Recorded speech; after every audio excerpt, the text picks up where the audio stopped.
पालकमंत्री नामदार चंद्रकांतदादा पाटील, कार्यक्रमाला उपस्थित असणारे माजी खासदार रामशेठ ठाकूर, आमचे विधिमंडळातील सहकारी जयंतराव पाटील, तसंच रोहित पवार, अरुण लाड, ज्येष्ठ माजी मंत्री अण्णासाहेब डांगे, आशिषजी देशमुख, निशिकांत भोसले पाटील, आमच्या मैयात्या प्रशांत, संगीता, एनार पाटील, अर्चना थोरात, प्राचार्य अशोक काकडे आणि संदीप गुरगे पुढच्या कार्यक्रमाला गेलेले आहेत. परंतु डॉक्टर बचाव, सुनील पाटील या कार्यक्रमाच्या निमित्तानं एनडी मामांच्यावर प्रेम करणारे, त्यांच्याबरोबर बराच काळ ज्यांनी घालवला असे खूप मान्यवर मला समोर बसतायत. ते सर्व प्रतिष्ठित मान्यवर, सर्व आमचे विद्यार्थी आपल्या संस्थेचे सर्व टीचिंग नॉट टीचिंग स्टाफ आणि पत्रकार मित्रांनो, बंधू भगिनींनो, आज एक वेगळा दिवस आहे. कालच देशाला आपण स्वातंत्र्य दिन देशाचा साजरा केला आणि आज आपले आर पाटील असतील, त्यांची 69वी जयंती आहे आणि आज दहीहंडीचा पण कार्यक्रम आहे. बरेच वेगवेगळ्या प्रकारचे दहीहंडीचे कार्यक्रम संपूर्ण राज्यामध्ये होत आहेत. मी सुरुवातीलाच आरला जयंती त्याला अभिवादन करतो.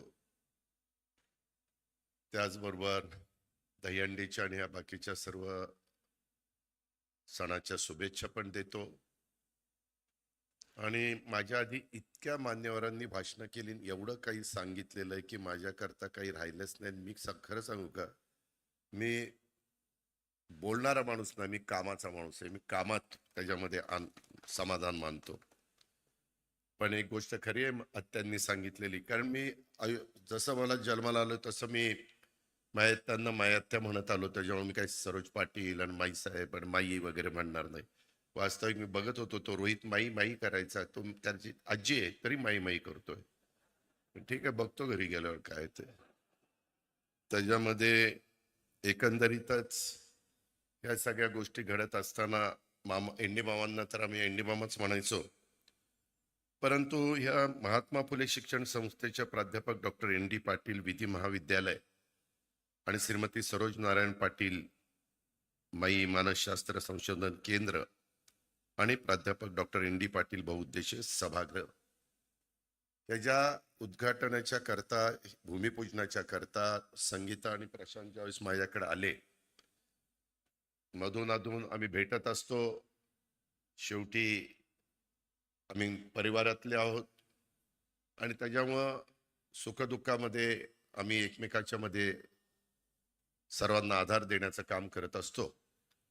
मी संगीताला विचारलं, प्रशांतला विचारलं काय काय काढलं, तेव्हा त्यांनी सांगितलं की अशा अशा प्रकारचा कार्यक्रम आहे, आम्हाला तारीख पाहिजे.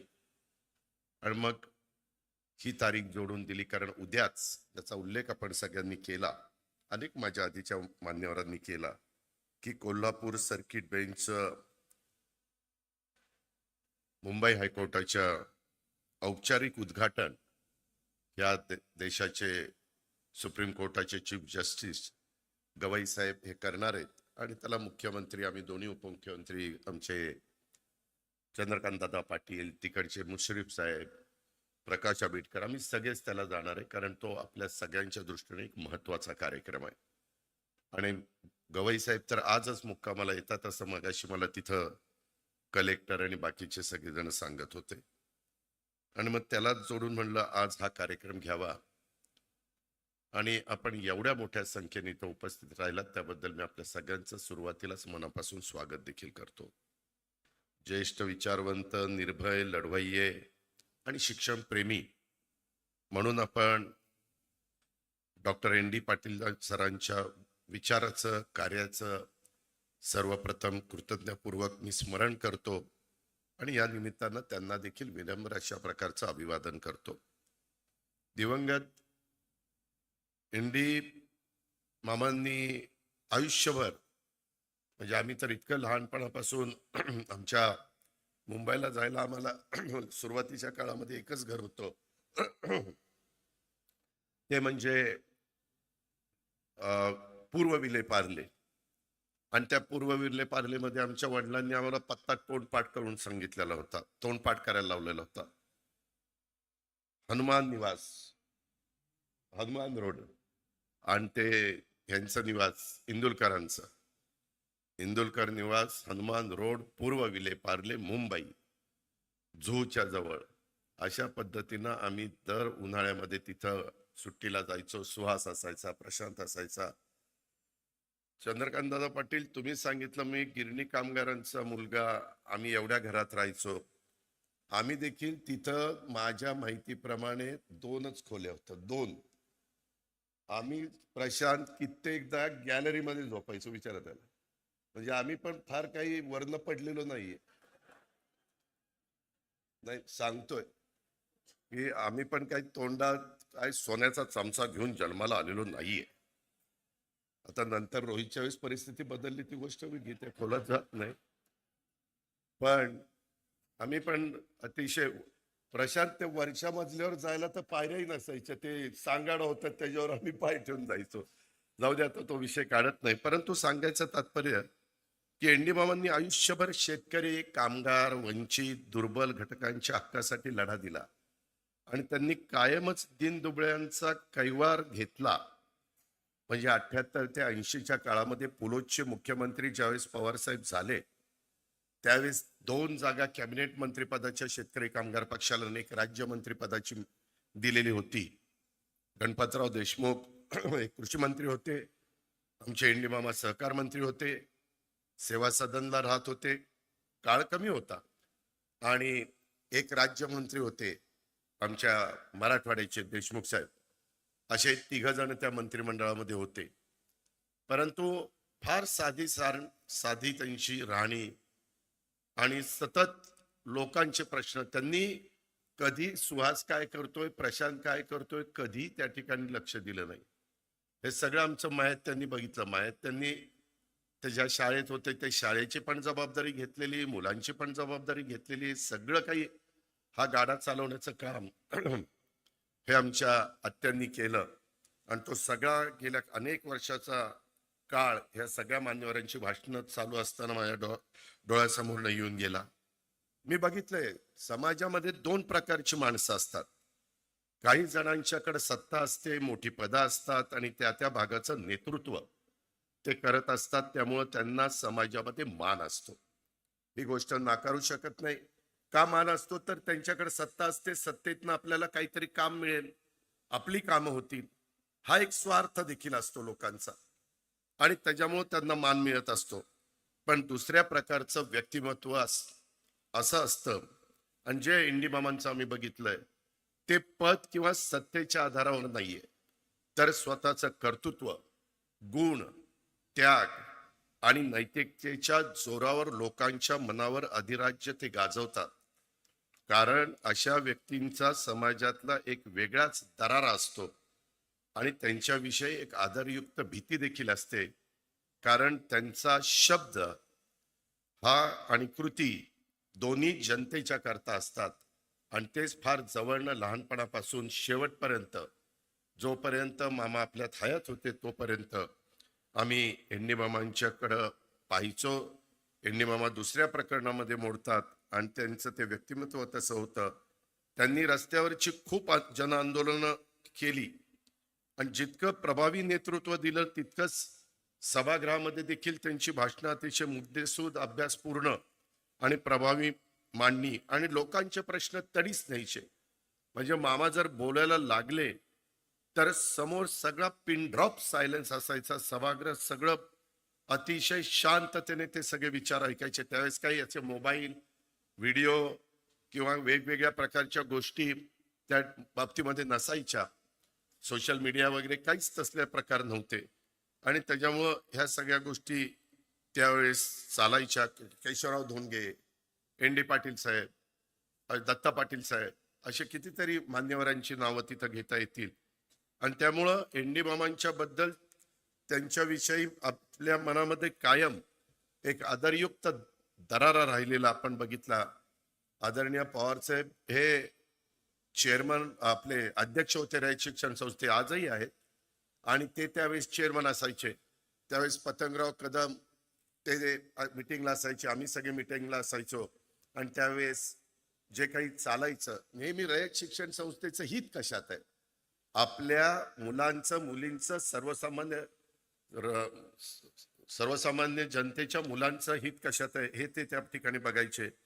माझ्या आयुष्यामध्ये देखील एनडी मामांचं एक वेगळं स्थान आहे. राजकारण करत असताना सामाजिक भान कधी विसरायचं नसतं याची शिकवण एनडी मामांच्याकडनं आम्हाला मिळालेली आहे. त्यामुळे प्रत्येक गोष्टीत सामाजिक भान जपण्याचा प्रामाणिकपणे प्रयत्न आम्ही लोक करत असतो.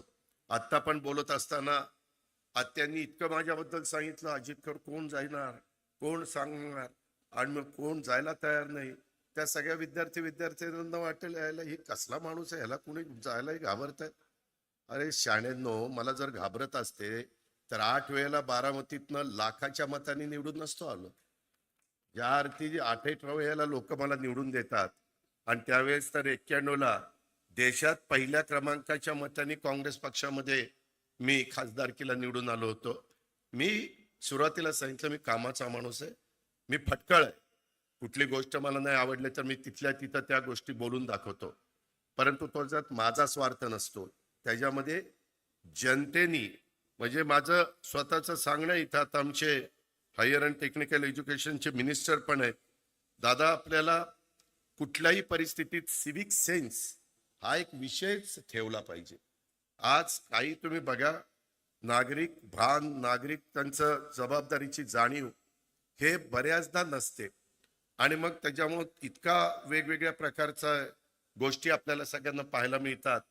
आणि ते आज काळाची गरज आहे असं माझं स्पष्ट मत आहे. मी दादाजी भुसेंशी पण ह्या विषयावर बोलणार आहे, ते त्या शालेय शिक्षण खात्याचे मंत्री आहेत म्हणून.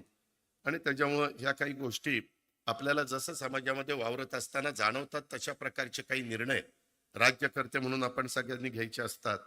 एनडी मामांनी त्यांनी 72च्या दुष्काळाचा इथं उल्लेख झाला, रायगडचं सेज आंदोलनाचा उल्लेख झाला, किंवा कोल्हापूर टोलचं आंदोलन.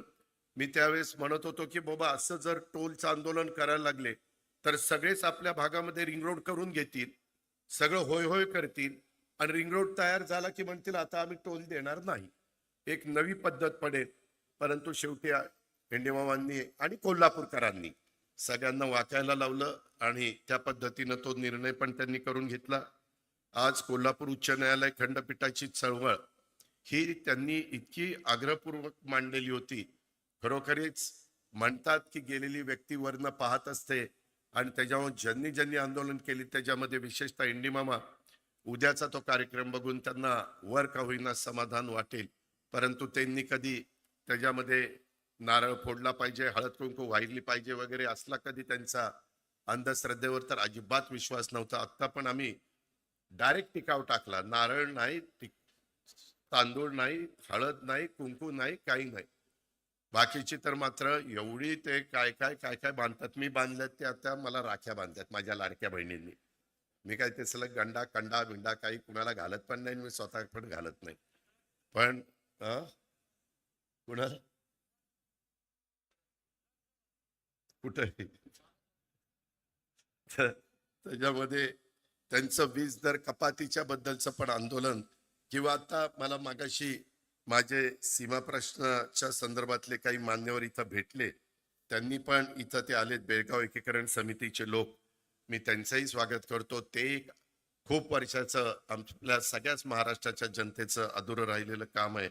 आणि ह्या महाराष्ट्र सीमा प्रश्नाचा अतिशय निकराचा लढा ह्या एनडी मामांनी दिलेला आपण सगळ्यांनी पाहिला. का अंगावर काठ्यांचे वळ उमटले, इतका त्यांनी त्याच्यामध्ये त्रास सहन केला. परंतु ते शेवटपर्यंत जीवात जीव असेपर्यंत लढत राहिले, ही देखील गोष्ट आपल्याला कुणाला विसरता येणार नाही. आणि त्यांनी सातत्याने क्रांतीसूर्य महात्मा ज्योतिराव फुले, राजर्षी शाहू महाराज, डॉक्टर बाबासाहेब आंबेडकर, महात्मा गांधी, संत गाडगेबाबा, कार्ल मार्क्स आणि कर्मवीर भाऊराव पाटील यांच्या विचारावरच त्यांची नितांत अशा प्रकारची श्रद्धा होती. आणि त्याच्यामुळं त्यांनी शिक्षणाच्या माध्यमातून परिवर्तन घडवण्यावरच त्यांचा विश्वास होता.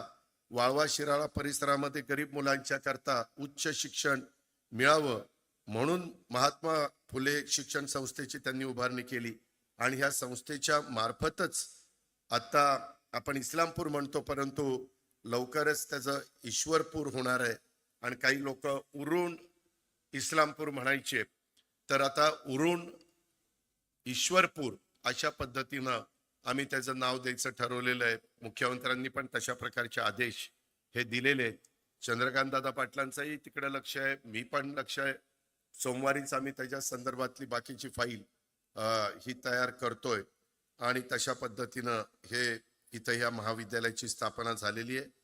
आज महात्मा फुले शिक्षण संस्था प्राध्यापक डॉक्टर ND पाटील सरांच्या स्मृतीला अभिवादन म्हणून 3 महत्वपूर्ण उपक्रमाचं लोकार्पण करतायत, ज्याचा उल्लेख आपलं विधी महाविद्यालय, आमच्या मयत्यांच्या नावाने मानसशास्त्र संशोधन केंद्र आणि बहुउद्देशीय सभागृह. आणि या तिन्ही उपक्रमाचा तुम्ही बारकाईने विचार केला तर शिक्षण, सामाजिक जागृती, न्याय व्यवस्था, कला संस्कृती आणि मानसिक आरोग्य या सर्व क्षेत्रामध्ये सांगली जिल्ह्याला आणि आजूबाजूच्या माझ्या परिसराला ह्याचा अतिशय चांगल्या प्रकारचा लाभ होणार आहे. आणि माझ्या ह्या विधी महाविद्यालयाच्या माध्यमातून तर ग्रामीण विद्यार्थ्यांना न्याय व्यवस्थेत करिअर घडवण्याची संधी मिळणार आहे. मगाशी जयंतरावांचंही भाषण मी बारकाईने ऐकत होतो, त्यांनी सांगितलेली वस्तुस्थिती खरी आहे. आपलं कोल्हापूर, सातारा, सांगली, सोलापूर, रत्नागिरी आणि सिंधुदुर्ग ह्या सगळ्याचा आता केसेस ह्या बेंचच्या पुढं, म्हणजे कोल्हापूर बेंचच्या पुढं चालणार आहे. मुंबई हायकोर्ट, परंतु कोल्हापूर बेंच, जसं आपलं औरंगाबाद बेंच आहे तिकडं नागपूर बेंच आहे, अशा पद्धतीनं होणार आहे. त्याच्यामुळं इथल्या मुलांना आता अतिशय चांगली सुवर्ण संधी आलेली आहे. उलट मी आणि चंद्रकांत दादा मगाशी आतमध्ये पाहत असताना म्हणालो की संगीता प्रशांत, तुम्ही 3 वर्षाचा कोर्स केलाय ग्रॅज्युएट झाल्यानंतर. अलीकडच्या नवीन पिढीचा कल हा 12वी झाल्यानंतर 5 वर्षाचा जो कोर्स आहे, तुम्ही जर ह्याच्या संदर्भात आमचे बार काउन्सिलचे आशिष देशमुखांना विचारलं तर ते पण सांगतील. आणि त्याच्यामुळं एकदा हा 60ची बॅच तुमची सुरू झाल्यानंतर तुम्ही त्याही बाबतीतला विचार हा जरूर प्रशांत, संगीता आणि बाकीचे सगळे म्हणजे संस्थेचे अध्यक्ष आहेत NR पाटील साहेब आणि त्यांनी सगळ्यांनी करावा, अशा प्रकारची आग्रहाची विनंती मी करेन. त्याचबरोबर मानसशास्त्राच्या बद्दल तर आमचे चंद्रकांत दादा पाटलांनी फार बारकाईने सांगितलेली ही वस्तुस्थिती खरी आहे.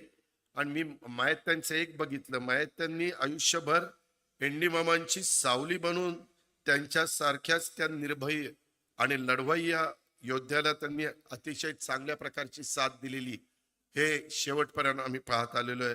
त्यांच्या सामाजिक कामात सोबत तर त्यांनी केलीच, परंतु ND मामांच्या सामाजिक शैक्षणिक कामाला न्याय मिळाला अशी माझी प्रामाणिक भावना ह्या कार्यक्रमाच्या निमित्तानं मी इथं व्यक्त करतोय. कारण मानसशास्त्र संशोधन केंद्राच्या माध्यमातून मानसिक आरोग्य, ताणतणाव निवारण, व्यसनमुक्ती आणि मुलामुलींच्या वर्तणूक समस्यांचं निराकरण अशा अनेक उपक्रमांचे मानसिक सक्षमीकरण साधेल ह्याबद्दल माझ्या मनात शंका नाही. आणि ती आज काळाची गरज आहे. त्याचा उल्लेख माझ्या आधीच्या अनेक लोकांनी केला, त्याच्यामुळे ते रिपीट होईल म्हणून मी त्याचा उल्लेख करत नाही. आणि इथं उभारण्यात येणारं बहुउद्देशीय सभागृह, मी संगीताला सांगत होतो की कोल्हापूरच्या परिसरामध्ये जे काही आपण सभागृह करतोय, साधारण ते आणि हे मला एकसारखं वाटतंय. कदाचित आर्किटेक्ट एक असेल, पण बऱ्याच साम्य वाटतं. पण हरकत नाही, तुम्ही मनावर घेतलंय ते चांगलंच, तुम्ही त्या सगळ्या गोष्टीचा विचार केला असेल. आणि मगाशी आता बरंच काही रोहितने सांगितलं, मी 40 लाख देतोय. दादांनी, चंद्रकांत दादांनी एक पूज्य वाढवावं आणि मी अजून एक पूज्य वाढवावं. बरं सांगितलं नाही की दादा एक पूज्य वाढवतील, आमचे जयंत पाटील अजून एक पूज्य वाढवतील आणि अजितदादा अजून एक पूज्य वाढवतील. तेवढंच बाकी राहिलं होतं. फार चुरू चुरू चुरू चुरू बोलत होता. म्हणलं गाडी फार फास्ट चाललेली आहे. आज RRची जयंती आहे. मी RR पाटील, जयंत पाटील, दिलीप वळसे पाटील, आम्ही सगळेजण एका बॅचचे 90चे. 90ला आम्ही आमदार झालो आणि जे काही राजकीय जीवनाला सुरुवात केली त्याच्यात आर आर दुर्दैवानी आर आरला काही गोष्टी मी सांगितल्या होत्या, सांगलीमध्येच सांगितलेल्या होत्या, त्याने ऐकलं नाही. जाताना मला म्हणलं, दादा तुझं ऐकलं असतं तर मी आज तुमच्यामध्ये राहिलो असतो. मी सांगल्याकरता सांगत असतो, निर्व्यसनी राहायचं त्याच्याच करता मी सांगत होतो. लोकांना बरं नाही वाटत बघा, अरे जाहीर सभेत आर आरची काढली. अरे मी काय काढली? मी चांगलं सांगायला गेलो, वाईट काय सांगितलं? त्याच्यामुळं आम्ही सगळेजण 90ला आलो. 90ला पण आम्ही ज्युनियर होतो. 95 आलं आम्ही ज्युनियरच. 99 आलं आम्ही ज्युनियरच. 99ला तर विलासराव देशमुख, जयंतरावांना आठवत असेल, मुख्यमंत्री आघाडी करता कसं करायचं काय करायचं, त्यावेळेस पवार साहेब, प्रफुल्ल पटेल, त्याच्यामध्ये पदमसिंह पाटील, विजयसिंह मोहिते पाटील, त्याच्यामध्ये मधुकर पिचड आणि छगन भुजबळ, हे सगळे राष्ट्रवादीचे नेते होते. मी, आर आर, जयंतराव आणि आमचे दिलीप वळसे पाटील खूप दिवस असेच वाया चालले होते. शेवटी काय करायचं तर चौघं गेलो मेट्रो सिनेमात कुठला तरी चित्रपट आपण बघत बसलो. म्हणले आता काय करायचं, हे सांगतील तसं आपण ऐकायचं. म्हणजे कुठली 90, 95, 99 आणि 3 टर्म झालेल्या होत्या. आणि 2004ला आम्हाला थोडस विचारपूस करायला लागली. परंतु काही काही जण पहिल्या टर्मलाच त्यांना वाटतं की मी मोठा झालो पाहिजे, मी भाषण केलं पाहिजे. त्याच्यात आता मी आता माझ्या पक्षाचं काम करतोय, जयंतराव त्यांच्या पक्षाचं काम करतोय, पण माझ्या पक्षात कुणी काय करावं हे दुसरेच सल्ले द्यायला लागले. मला तर काही कळतच नाही काहींचं. अरे तुमचं तुम्ही बघा ना, आमचं आम्ही बघू ना, काय करायचं आणि काय नाही करायचं. मगाशी बोलत असताना काहींनी सांगितलं किंवा दादा गावकीकडे लक्ष आहे, भावकीकडे पण लक्ष द्या. भावकीकडे लक्ष दिलं म्हणूनच तू आमदार झालास. जरा जयंतराव त्याला विचारा किती मतं पडली, पोस्टल बॅलेट मध्ये आलाय आपण.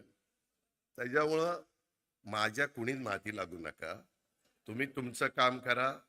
मी तुम्हाला एक अक्षर बोलणार नाही. मी जयंतराव ज्या पासून मी आमच्या महायुतीमध्ये आहे, मी कधी तुमच्या कुणावर टीका टापणी केली? काय कारण आहे? तुम्ही तुमच्या विचाराने चाललं, मी माझ्या विचाराने चाललोय. आणि शेवटी आपल्याला साध्य काय करायचंय? महाराष्ट्राचा सर्वांगीण विकास, शिवशाहू फुले आंबेडकरांची विचारधारा, ह्याच्यामध्ये आम्ही कुठं कॉम्प्रोमाइज करतच नाही. आणि त्यामुळे मला तर मगाशी त्यांची सगळ्यांची भाषणं झाली तसं तसं माझं संकट चाललेलं होतं. आणि जयंतराव गेले. मला वाटलं की मला एकाने सांगितलं, रोहितनं सांगितलं, जयंत पाटलांचं 12 वाजता काय हेलिकॉप्टर आहे आणि मला त्या हेलिकॉप्टर मधनं जायचं. अर म्हणलं, माझं भाषण ऐकायला नेमकी ही दोघं नाहीयेत. आणि मी तर हे सगळं ठरवलेलं होतं, ही बोलून मात्र गेली. त्याच्यामुळं पण ते आली. शेवटी माझं नशीब फार चांगलं आहे, कसं का होईना ते पुन्हा जुळूनच येत आहे.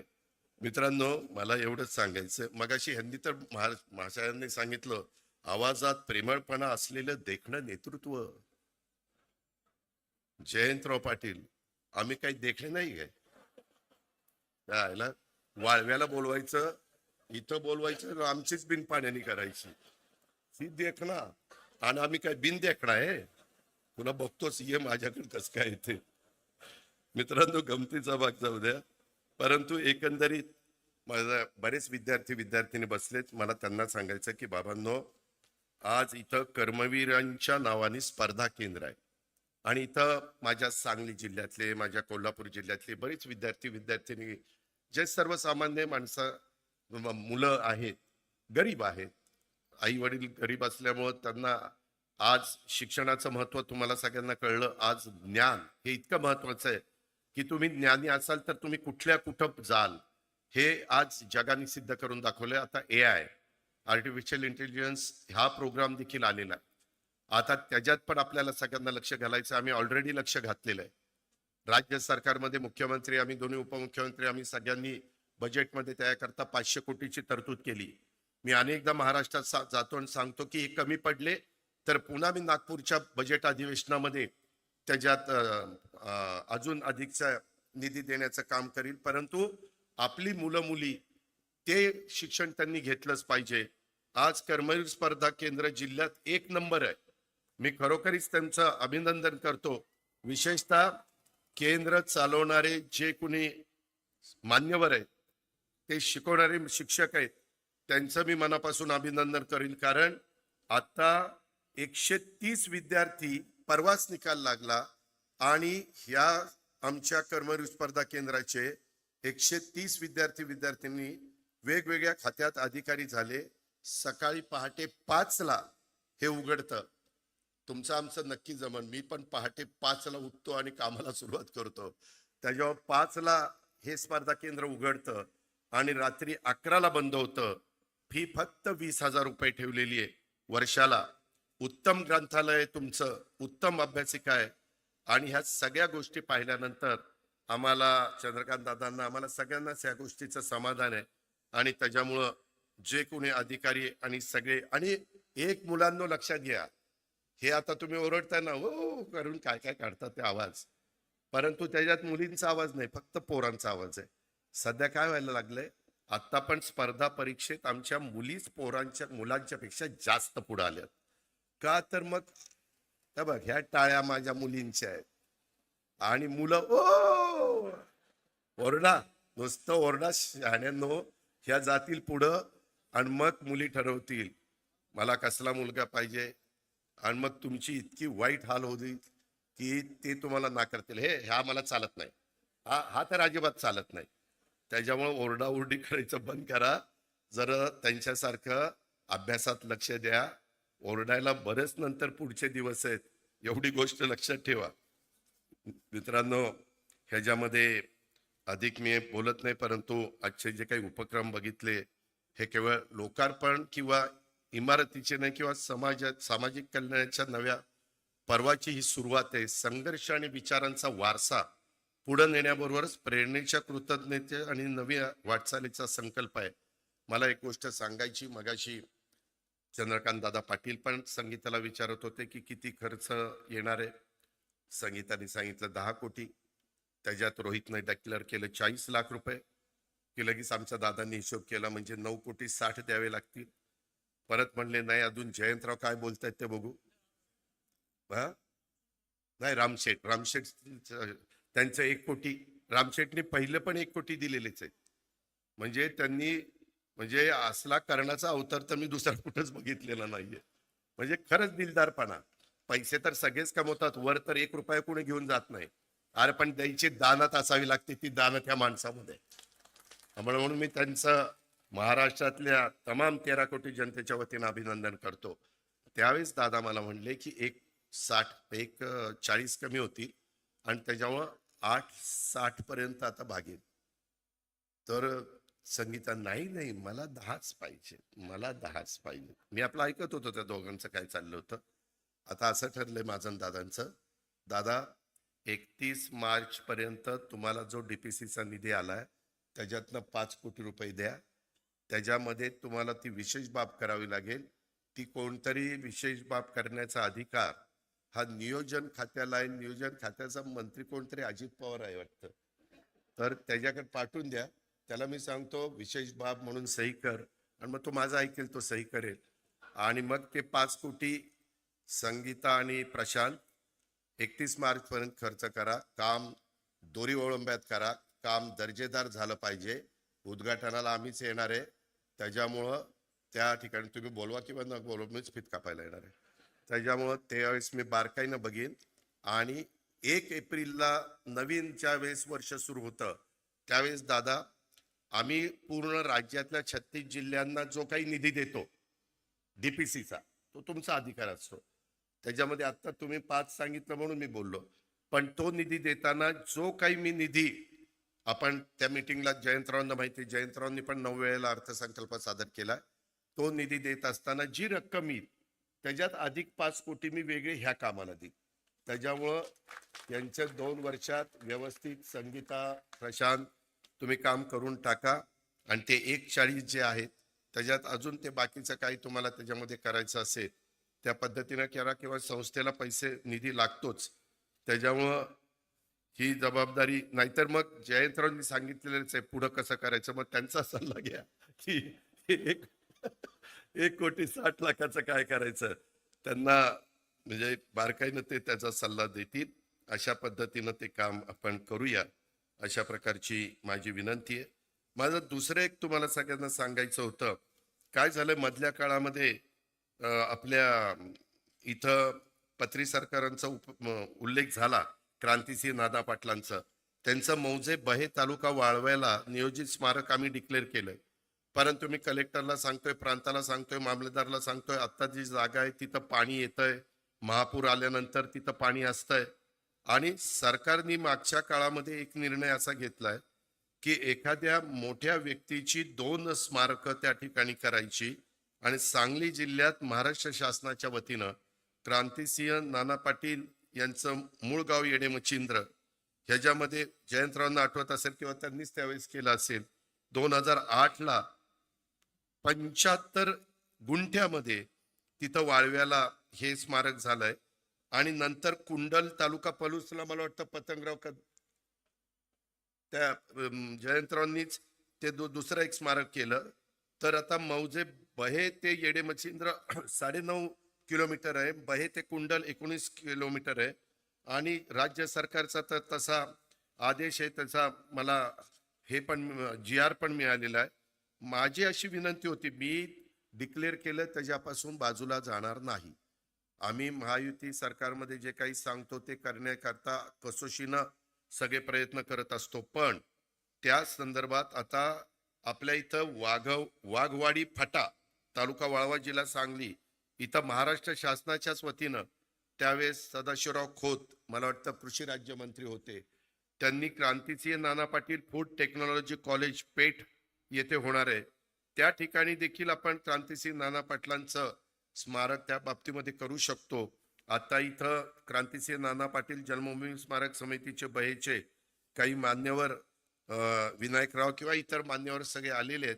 त्यांनी त्याच्याबद्दलचा नीटपणे विचार करावा, कारण तिथं जागा मिळत नाहीये. आणि जी जागा तुम्ही घ्या म्हणताय तिथं ऑलरेडी काहींनी अतिक्रमण केलेलं आहे, त्यांना काढायचं, पुन्हा नाराजी घ्यायची.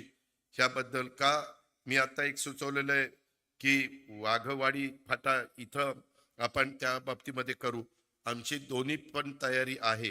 ही गोष्ट मी ह्या कार्यक्रमाच्या निमित्तानं तमाम माझ्या सांगलीकरांना, वाळवाकरांना आणि इथल्या सर्व सहकारी मित्रांना सांगू इच्छितो. अधिक मी बोलून आपला सगळ्यांचा जास्त वेळ घेत नाही, परंतु एकंदरीत एक चांगल्या कार्यक्रमाच्या निमित्तानं संगीता प्रशांत आणि त्या सगळ्या मान्यवरांनी इथं आम्हाला बोलवलं. आणि जे काही त्यांच्या पण मनामध्ये होतं हे लवकर पूर्णत्वाला जावं, त्याच्याकरता आमचे पालकमंत्री चंद्रकांत दादा पाटलांनी पण मनाचा मोठेपणा दाखवला. बाकीच्या सगळ्या गोष्टी आमच्याकडनं बोलल्याप्रमाणे होतील, त्याबद्दल तिळमात्र शंका कुणी मनामध्ये बाळगू नका, अशा प्रकारची तुम्हाला सगळ्यांना मी आग्रहाची, नम्रतेची, कळकळीची विनंती करतो. आणि एकंदरीतच कोणत्याही संस्था किंवा त्यांच्या इमारती किंवा त्यांच्या माध्यमातून राबवण्यात येणारे उपक्रम या भौतिक बाबी असतात. मात्र ही जी काही संस्था मला वाटतं 7 एकरामध्ये आहे ना, किती एकर आहे? 7 एकर. ही सर्व संस्था मात्र चालवण्यामागं असणारी जी प्रेरणा असते, विचार असतो आणि तत्वेच खऱ्या अर्थाने जी तत्व असतात तीच खऱ्या अर्थानं अमर राहतात. डॉक्टर ND पाटील साहेब म्हणजेच ND मामा यांच्या कार्यातून आपण सगळेजण मिळून तीच प्रेरणा घेऊया आणि त्यांच्या समाजसेवेचा, शिक्षण सेवेचा जो काही वसा होता, जो काही वारसा होता, तो पुढं नेऊया. त्याकरता प्रशांत, संगीता, त्याचबरोबर आमचे NR पाटील साहेब, आपल्या त्यांचे तर मार्गदर्शन, आशीर्वाद मिळतच राहतील आपल्याला, परंतु हा वारसा पुढे आपण घेऊन जाऊया, अशा प्रकारचं आव्हान या कार्यक्रमाच्या निमित्तानं मी आपल्या सर्वांना करतो. आणि तुमच्या सर्वांच्या साक्षीनं महात्मा फुले शिक्षण संस्थेच्या प्राध्यापक डॉक्टर ND पाटील विधी महाविद्यालय, श्रीमती सरोज नारायण पाटील उर्फ माई मानसशास्त्र संशोधन केंद्र आणि ह्याची उद्घाटन झालं असं जाहीर करतो. आणि डॉक्टर ND पाटील बहुउद्देशीय सभागृहाचं भूमिपूजन झालं असं ह्या निमित्तानं जाहीर करतो आणि आपल्या सगळ्यांची रजा घेतो. जय हिंद, जय महाराष्ट्र. धन्यवाद दादा.